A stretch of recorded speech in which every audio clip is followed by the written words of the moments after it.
السلام علیکم ورحمۃ اللہ وبرکاتہ۔ صرف 5 منٹ کا مدرسہ 10 شوال اور بات کریں گے اسلامی تاریخ میں نبی صلی اللہ علیہ وآلہ وسلم سے صحابہ کی محبت۔ 5 ہجری غزوہ بنی مستلق کے موقع پر ایک مہاجر اور ایک انصاری میں کسی بات پر جھگڑا ہو گیا۔ دونوں طرف جماعتیں بن گئے اور قریب تھا کہ آپس میں معرکہ گرم ہو جائے، مگر بعض لوگوں نے بیچ میں پڑھ کر صلح کروا دی۔ ایسے موقع پر عبداللہ بن ابی جو منافقین کا سردار تھا، اس نے نبی صلی اللہ علیہ وآلہ وسلم کی شان میں گستاخانہ الفاظ کہے اور یہ بھی کہا کہ خدا کی قسم ہم لوگ اگر مدینے پہنچ گئے تو ہم عزت والے مل کر ان ذلیلوں کو وہاں سے نکال دیں گے۔ عبداللہ بن ابی کے بیٹے جن کا نام بھی عبداللہ تھا، وہ بڑے سچے پکے مسلمان تھے۔ جب ان کو یہ بات معلوم ہوئی تو مدینے سے باہر تلوار کھینچ کر کھڑے ہو گئے اور باپ سے کہنے لگے، اس وقت تک مدینے میں داخل نہیں ہونے دوں گا جب تک اس کا اقرار نہ کرو کہ تم ذلیل ہو اور محمد صلی اللہ علیہ وآلہ وسلم عزت والے ہیں۔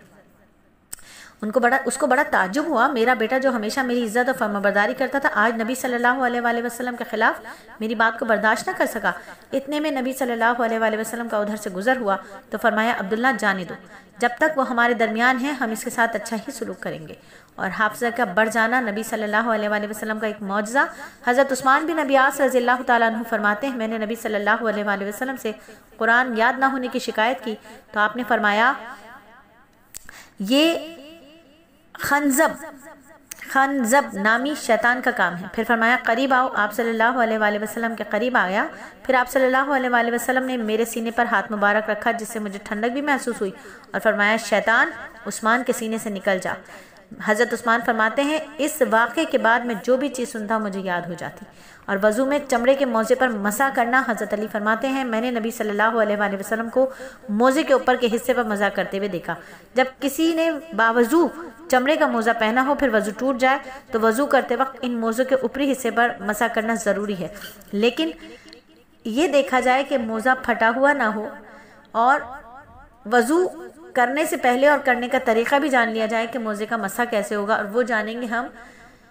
اپنے نماز کے حلقے میں، جہاں جب ہم وضو کے مسائل کو بتا رہے ہوتے ہیں تو وہیں ہم بتاتے ہیں کہ موزوں پر مسح کیسے کیا جائے گا یا حاجت میں تیمم کیسے کیا جائے گا،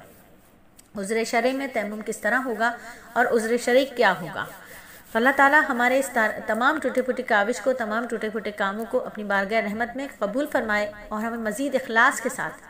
دنیا کے آخری کونے تک اور زندگی کے آخری سانس تک دین کا بہترین کام کرنے والا بنا دے، آمین ثم آمین۔ اور ایک سنت کے بارے میں فرمایا نبی صلی اللہ علیہ وآلہ وسلم نے، جب تمہیں غم و پریشانی ہوا کرے تو یہ دعا پڑھ لیا کرو، اللہ تعالیٰ میرے لیے کافی ہے اور بہترین کام بنانے والا ہے۔ اور ایک اہم عمل کی فضیلت کہ نبی صلی اللہ علیہ وآلہ وسلم نے فرمایا، جب دو مسلمان آپس میں ملاقات کرتے ہیں اور ایک دوسرے کو سلام کرتے ہیں تو اللہ تعالیٰ کے نزدیک ان دونوں میں سے زیادہ محبوب شخص وہ ہوتا ہے جو اپنی ساتھی سے زیادہ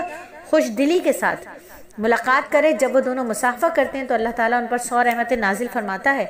اور جس سے میں سے 90 رحمتیں مسافے میں پہل کرنے والے اور 10 رحمتیں مسافہ کرنے والے دوسرے آدمی پر نازل فرماتا ہے۔ اور ایک گناہ کے بارے میں قرآن میں اللہ تعالیٰ فرماتا ہے، تم صرف اللہ کی طرف متوجہ رہو، اس کے ساتھ کسی کو شریک مت ٹھہراؤ، اور جو شخص اللہ کے ساتھ شرک کرتا ہے تو اس کی مثال ایسی ہے جیسے وہ آسمان سے گر پڑا ہو، پھر پرندوں نے اس کی بوٹیاں نوچ ڈالی ہوں، پھر ہوا نے اسے کسی دور دراز مقام پر لے جا کر اسے ڈال دیا ہو۔ اور دنیا کے بارے میں اللہ فرماتا ہے، دنیاوی زندگی تو کچھ بھی نہیں، صرف دھوکے کا سودا ہے۔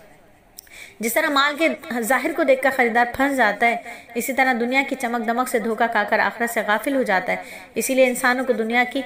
چمک دمک سے ہوشیار رہنا چاہیے۔ قیامت کس دن قائم ہوگی؟ میرے نبی نے فرمایا، تمہارے دنوں میں افضل دن جمعے کا ہے۔ اسی روز حضرت آدم علیہ السلام کو پیدا کیا گیا، اسی روز ان کا انتقال ہوا، اسی دن سور پھونکا جائے گا اور اسی دن قیامت ہوگی، اور ہر مرض کا ہے علاج۔ نبی صلی اللہ علیہ وآلہ وسلم نے فرمایا، جب تم میں سے کوئی شخص بیمار ہو جائے یا کسی بھائی کو تکلیف ہو تو یہ دعا پڑھے، اس دعا کو پڑھتے رہے، مریض پر دم کرتے رہیں، اللہ تعالیٰ اسے شفا عطا فرمائیں گے۔ اور نبی صلی اللہ علیہ وآلہ وسلم نصیحت فرماتے ہیں، حضرت معاذ سے فرمایا، کیا میں تمہیں وہ چیز بتلا دوں جس پر گویا اسلام کا مدار ہے، جس کے بغیر یہ سب چیزیں ہیچ اور بے وزن ہیں؟ میں نے عرض کیا، ضرور بتلائیے۔ بس آپ صلی اللہ علیہ وآلہ وسلم نے میری زبان پکڑی اور فرمایا، اس کو روکو تاکہ یہ چلنے میں بے باک اور بے احتیاط نہ ہو جائے، یعنی زبان کا استعمال سوچ سمجھ کر کیا جائے کہ اگر یہ چلنے میں بے باک اور بے احتیاط ہو گئی تو پھر آخرت میں بڑی سخت پکڑ ہو جائے گی۔ اللہ تعالیٰ ہمیں اپنی زبانوں کا صحیح استعمال کرنے کی توفیق عطا فرمائے کہ اللہ نے یہ جو نعمت ہمیں بولنے کی عطا کی ہے، یہ صرف اور صرف اللہ کی شان بولے، اس سے وہ الفاظ نہ نکلیں جو کسی کی دل آساری کا باعث بن جائے۔ اللہ رب العزت میری عاجزہ کی اس زبان کو، ان الفاظ کو، ان بولوں کو اپنی بارگاہ رحمت میں قبول فرمائے، اور زندگی کی آخری سانس تک مجھے اللہ کی شان، اللہ کی توحید بیان کرنے والا بنا دے، اخلاص کے ساتھ دنیا کے آخری کونے تک اللہ اس آواز کو اپنے دین کی ترویج کے لیے قبول و مقبول فرما لے، دارین کی قبولیت کے ساتھ دارین کی قبولیت عطا فرما دے، فرش سے عرش تک، مشرق سے مغرب تک، شمال سے جنوب تک کی وسعت خیر اور نور عطا فرما دے، آمین ثم آمین۔